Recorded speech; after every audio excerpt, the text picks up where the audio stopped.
Back in 2011, I was living in Malaysia and I was living in my own house. I had a friend come over from Canada and we were just having a housewarming party when I was upstairs showing my friends my new house. And my best friend, she was downstairs with my dog. Suddenly I heard a loud bang and my dog yelped. And I thought she just knocked something over because she's a bit crazy anyway. When I went downstairs, my best friend looked absolutely shocked. She was so pale and white. I asked her what happened and she said my dog was walking towards the glass sliding door and it slammed shut by itself in front of her. And we freaked out. We so freaked out. We left, we shut the doors, we're like, let's go out. We came back later and had forgotten sort of all about it. My friend left, went back to Canada, and I continued living there. Over the next couple of months, some strange things were happening in the house, but I could just give them an excuse, you know. I would come home and something I had left there was now over there. And I just said, okay, well, maybe I forgot. Or I would hear something drop in my room and nothing had moved. After probably about 4 months, I came home one night. I went to my bedroom. I put my dog in her bedroom. I went to my bedroom, started to get ready for bed, and I noticed the light was on outside of my bedroom. So I went outside to turn it off. And when I did, I felt this feeling in my chest, and I'd had this feeling before. Because I was an atheist, I would have said like maybe it's a ghost, but I felt this feeling and I heard a noise that sounded like white noise, and I got really scared because I didn't really know where it was coming from, but I sensed where it was coming from. I could feel like the direction that it was coming from. So I just shut off the light and I shut my bedroom door and I locked it. And when I turned around, something hit my door so hard. The whole door shook and my heart literally fell out of my chest. Like, I was terrified. I've been in situations where I thought I might die before, but I never sought refuge in a God because I didn't believe in any God. But in that moment, my mind was completely clear and the only word in my mind was Allah. So against my natural judgment, I said to myself, Allah, if you're there, protect me because I don't know what this is and I don't know what it wants from me. And I went to bed and I thought that I was going to take ages to sleep because I was so scared. I just put something on my laptop and within 5 minutes I was asleep. The next morning I woke up and I'm a pretty logical person. So what happened the night before was really logical for me. And so I sat on the side of my bed and I kind of thought about the whole situation.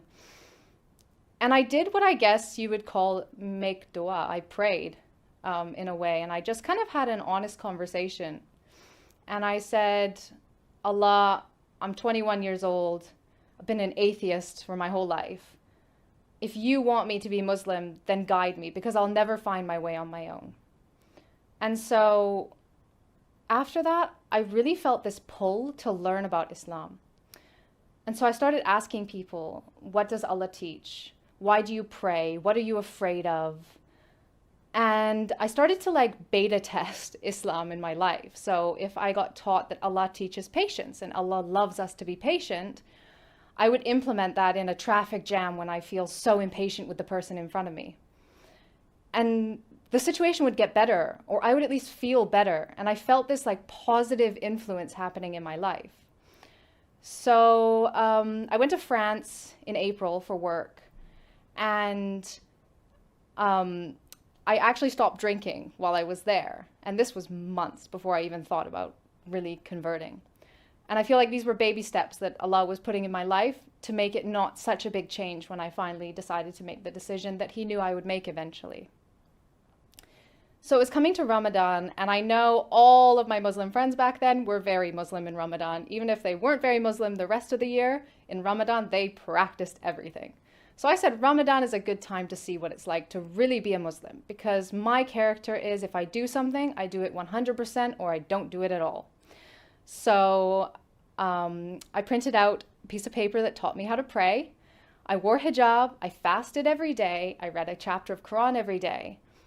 And it must have been about halfway through Ramadan and halfway through the Quran that I realized I didn't want to die tomorrow and not be Muslim. And I truly believe that if I hadn't converted to Islam and died, then I wouldn't be going to Jannah. So I Googled, how do you take your Shahada? And I sat there after Isha by myself and did my Shahada in English. And I have never looked back since. It's almost been 10 years now. And it's been the most positive change in my life. My mom says I probably would have been dead had I not become Muslim, the way that my life was going. My relationship with my family is so much stronger because Islam has taught me about the importance of family and respecting my parents. And just everything in my life, just this sense of happiness that never goes away, even in sad times, because you know that this life will finish and it's not the purpose. You know, the purpose is to live this life as the best person you can so that you can live eternity in the best place, inshallah. I hope you don't think I'm crazy because of my story. And I hope it has benefited you in some way. And make sure you like and subscribe so that you can see more of my thoughts and videos that I'll be coming out with soon. Jazakallah khair for tuning in and listening this long. May Allah bless you all and guide those who are not yet guided. Ameen.